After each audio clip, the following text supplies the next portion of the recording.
Hello guys, this is Adam, and today I'm going to be showing you a little build that I found for Vayne on a website on the internet. I'm not sure if any of you guys follow MobileFire, but they're a site that they do a lot of builds for a lot of different champions. Some of the builds they have are really good, and the build I'm using today is one of their highest rated Vayne builds. But I'm not sure if a lot of people know about it that play Vayne, because this build will work whether you're fed, not fed, negative, or not negative. This thing is an amazing build that I wanted to show you with you guys, so that's what I'm going to do. First off in this build are some of the masteries. I go 21-9-0, and what you're going to want to do is you're going to get attack damage, attack speed, critical strike, attack damage per level, and all that stuff. Also, there's some armor penetration in there mixed in. In defense, you're going to want to take armor, magic resist. No, actually, there isn't. Yes, there is. 1 point magic resist. Armor to help you out early game. And 30 health just because when you first spawn with Vayne, if you don't have this or this health here per level, you're pretty weak because Vayne is a very weak character and champion. And if you don't spawn with some of these masters, you're very vulnerable early game. For runes, you're going to want to take the Greater Mark of Desolation, Greater Seal of Resilience, Greater Glyph of Elasticity, and Greater Quintessence of Strength. These are going to help a lot. As for your build, your first item is going to be Boots of Speed, which is, again, like I said, you really have to be careful early game. You can't do anything stupid because you are pretty weak, and you're very vulnerable to a lot of stuff. So you have to really play defensive, just try to get minion kills and do that. These health potions are optional. Usually I don't get them because I like to save to get that Doran's Blade early, because the first Doran's Blade really helps. Of course, it's giving you lifesteal. And then off of that Dorian's Blade, you're going to finish up your Berserker's Greaves there. Get another Dorian's Blade, and I know this sounds weird, but it does really help. You'll sell these later. And then you're going to get the sword for 45 attack damage, which does help because you're going to be doing a lot more damage to squishy targets, and you're also going to be able to hold your own against tanks in that. A Zeal for attack speed, obviously. And then lifesteal. Now this first line here is all you're going to need for early to mid game. Surprisingly, you're not even going to need any, big items early game. This right here can pretty much get you through any team fights, as long as you're making good decisions and not rushing in recklessly. The first big item you're going to get is an Infinity Edge, and this, once you hit this, your critical strikes are going to be through the freaking roof. Because this build doesn't really focus on base damage, you're going to have around 300 by the end. It focuses on critical strike damage. And then, as of course, your next item is your Phantom Dancer, another critical strike item. The Last Whisper, which is going to add you some damage, armor penetration, it's pretty good. The Bloodthirster, of course, for lifesteal. And this Guardian Angel is optional. If I'm really taking, if the enemy team is kind of fed and you're taking a lot of damage, of course get the Guardian Angel. But if the enemy team is a weak, soft team, squishy, they don't know what they're doing, they don't build armor, you can even get another Phantom Dancer if you want, or another Infinity Edge. Because if you get another Infinity Edge, your criticals will be around the 1100 area, which is insane. But if you leave it like the way it is and you get that instead of, say, another item, your critical strikes are going to be between the 700 to around the 850 to 900 area, which is, pretty good. So that's, those are the... If you can see here in this first clip, this is an early game clip. Our Darius, Dreslog, he has full health. I only have 2 bars, and both of these guys are low. They're not aware that our Darius is here, so this is just a little clip of Vayne early game. As our Darius comes around to gank, I engage.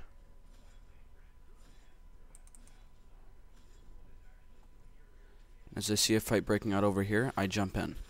I get a crit strike on him, and I chase him for the kill. It was unfortunate that I got slain by Cog's ultimate, or passive, but that's just how it worked. Here's another early game kill I get off of the enemy Darius. Drizzlock exhaust, and I move in for the kill. This is just another example of how much damage Vayne can output early game.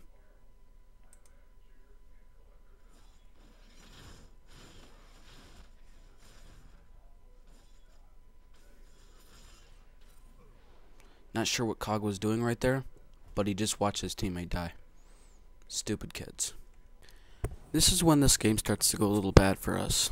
As you can see, I'm 2-4. And their Cog, who was laning with us, is 3-1. But as you watch what's going to happen, he won't be 3-1 for long.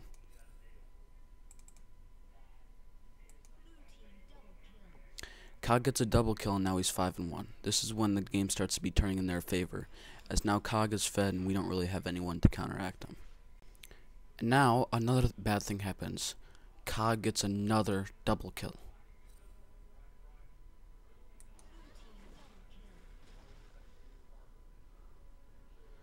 At this point, there really wasn't. I didn't think there was any hope, seeing as Cog was 8-2. But if you can see, my build is complete for the early game. And even though at this point I'm 2-4, I will catch up. At this point, I make another stupid decision, and I end up going 3-5. Actually, 2-5. But this video is going to demonstrate how you don't have to be fed with this build to actually do well. I made a stupid decision here of, instead of engaging the enemy, I kept going for the dragon, and Singe flinks me back, and that was it. So right now I am 2-5. At this point in the game, I really start turning my game around. I'm 3-5. Cog is 12-3, so he's still fed. But after this kill, I really start to get more, a little more in better shape for the late game. We see Cog engages down low. I got hit by his ultimate, but that doesn't matter because he's going to engage. Many call this a kill steal, and I would kind of agree. But if you can see, I hit him with a crit at the last second, and it did massive amounts of damage to finish him off. This time, his passive didn't get me. At this point in the game, this is when my game starts to turn around. As you can see, I'm 5-6, but if you look at my build, I have an Infinity Edge, Phantom Dancer, Berserker's Greaves, and I'm building for the Bloodthirster with a Vampire Acceptor. This is when I really start to my build really starts to take shape, and if you look here, you can see how much damage I actually do while being negative.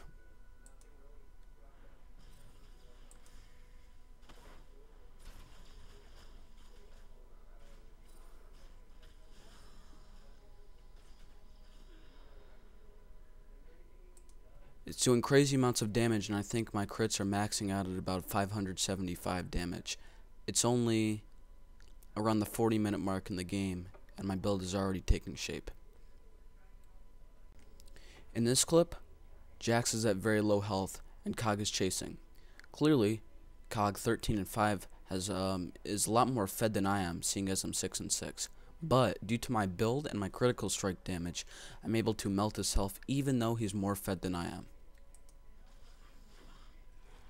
As we both run, I come around the corner and I use my condemn to knock him against the wall. This is when it gets good, and I'll slow it down for you guys to watch the damage take place.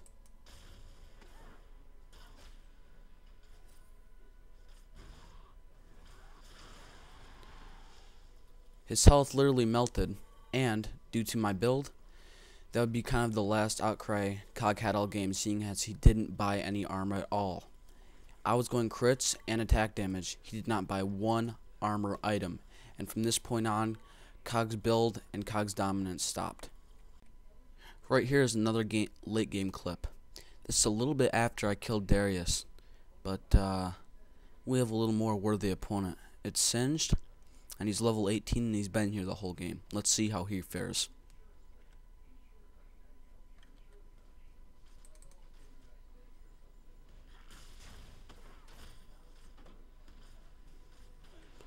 Yeah, not too much better than Darius did.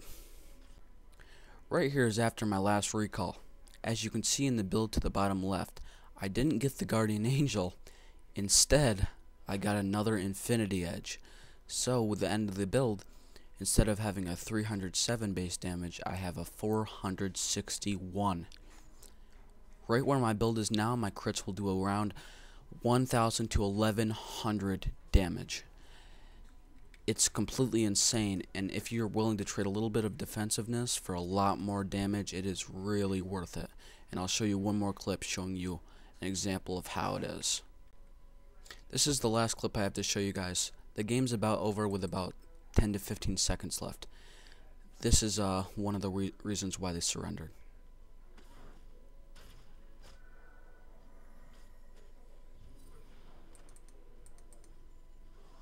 If you watch here, watch Cog's health.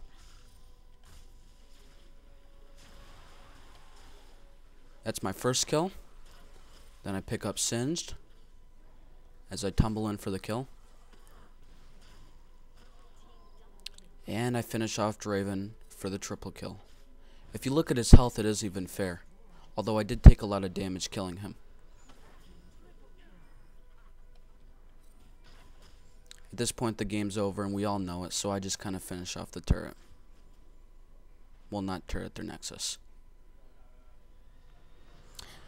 So thank you guys for watching. That's my build on how to get 1100 crit strike on Vayne.